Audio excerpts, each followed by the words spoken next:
YouTube, once again, it's Kennard Vernon Stewart here for Vernon Speaks Sports Auburn, here for Auburn Sports Talk here on a beautiful Thursday night. Man, the lightning bugs are lighting up the sky tonight here in a very humid afternoon here in the Deep South, where we're talking college football, and college football is king. And on the plains of Auburn, the battle cry is War Eagle. All right, Fearless and True Gang, let's go ahead and get this thing active as we normally do on this particular channel.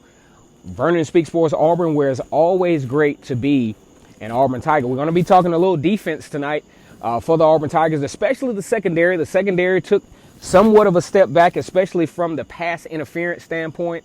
You talk about the LSU game where, you know, just countless number of times where drives were continued for Joe Burrows because of pass interference penalties by Noah Igbenogany, Jamel Dean. It just really got almost embarrassing, especially that last drive of the LSU game, accompanied by a nice catch by the receiver on a fourth down conversion. But mostly what is the most memorable is how those drives continued as a result of pass interference penalties. Now, we want to think that as we talk about the Auburn defense, especially in the secondary position, that the return of Wesley Mcgriff will actually help out in this area. One thing we do remember about Wesley Mcgriff from back in 2016 is that his wide receivers were very well coached. He actually joined Kevin Steele as the defensive coordinator. He was the co-defensive coordinator. Kevin Steele, the actual defensive coordinator. Kevin Steele, as we know, has experience, whether you talk about his experience at Clemson, Alabama, etc., brought a brand new level of solidarity defensive-wise to the Auburn Tigers in 2016, something that hasn't been seen in quite some time. That first year, those two together, you know, brought Auburn to a situation where teams only averaged about 17 points per game. And if you look at it statistically, you would have thought that with the ability of Gus Malzahn to put up points, you would have thought that this was a match made in heaven. And down the stretch in 2016, it actually was. Auburn was straight up demolishing teams all the way up to Cameron Petway's injury against Vanderbilt. As a matter of fact, Sean White was injured against Vanderbilt, and there you saw John Franklin III as the starter in the Vanderbilt game, and then even having to bring back an injured Sean White to finish that game off and salvage the season by beating Vanderbilt. But things got really tricky for Auburn after that, going into the Georgia game, just really inept offensively, without the starting quarterback, without the starting running back in Cameron Petway. Kerryon Johnson was injured, just really couldn't get anything going. A pick six for Georgia early in the second half sealed Auburn's fate and diminished an opportunity for the Auburn Tigers to potentially at least have the chance going into the Alabama game as being the possible first two-loss team to make it into the college football playoff. Now, here's the situation.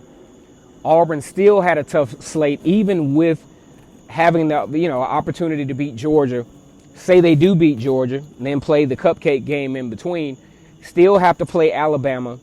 Assuming you beat Alabama, you still would have had to play an SEC championship game that was going to be tough as well, on into making it to the college football playoffs. And honestly, I just don't think Auburn had the depth anyway to make that particular thing happen. But we talk about Wesley Mcgriff, when you looked at his team that particular year, a very well coached football team that year. They were very productive. Like I said before, only allowing 17 points per game, improved in a lot of statistical categories under his watch, and very excited to have Wesley Mcgriff back for a lot of reasons. You talk about the defense from that particular year, especially from a secondary standpoint. These guys were actually pretty good. The only thing that didn't happen under the Wesley Mcgriff era is his secondary really wasn't that good at creating turnovers. As a matter of fact, in 2016, you talk about Trey Matthews with 1 interception, Steven Roberts with 2. Carlton Davis, one of the better cornerbacks in recent history for the Auburn Tigers, did not have an interception that year. Joshua Holsey had 1. So you're talking about a team that combined for, you're talking about 11 interceptions that year, which is not particularly terrible, but that wasn't the strength of the Wesley Mcgriff defense as far as the secondary goes. One thing about his secondary guys is they tackle very well, because if you look at the top tacklers, the top 7 tacklers in that particular year, you got Trey Matthews, who was a safety, led the team in tackles, actually, even more so than the linebackers. Then you had Jonathan Ford. We all remember him. He was great at the safety position.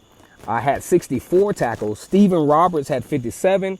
And Carlton Davis helped out with 46 tackles as well, including 37 solo tackles. So his team tackles very well, and they covered very well. One thing you remember about their secondary is that they were very disciplined.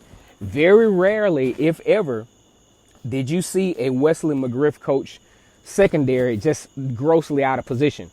And if you look at this past year for the Auburn Tigers, grossly out of position in a lot of plays. One play that just sticks in my mind is with, probably about 7 minutes left in the LSU game. You have Deshaun Davis, who missed the opportunity to make the interception on this particular play, but the safety, Daniel Thomas, just makes a gross error angle-wise onto the the reception that led to the touchdown that got LSU right back into the ball game, gave LSU a chance late. And then another thing, the last drive where LSU drove in 2018 against Auburn, at least 3 at least 3 pass interference penalties that really put LSU in a position to kick the field goal with the closing seconds out to win that football game. Most of last year, what you saw were a combination of a couple of things. One, you have youth in the secondary from last year. And 2, I just feel, just very negligent coaching. Because in there were actually some pass interference calls, opportunities that just weren't called. Because if you look at Noah Igbenogany in coverage, a lot of times he's looking around for the ref to throw the flag. Okay, once the ref didn't throw the flag, that's when he starts to celebrate, because he knew he was out of position.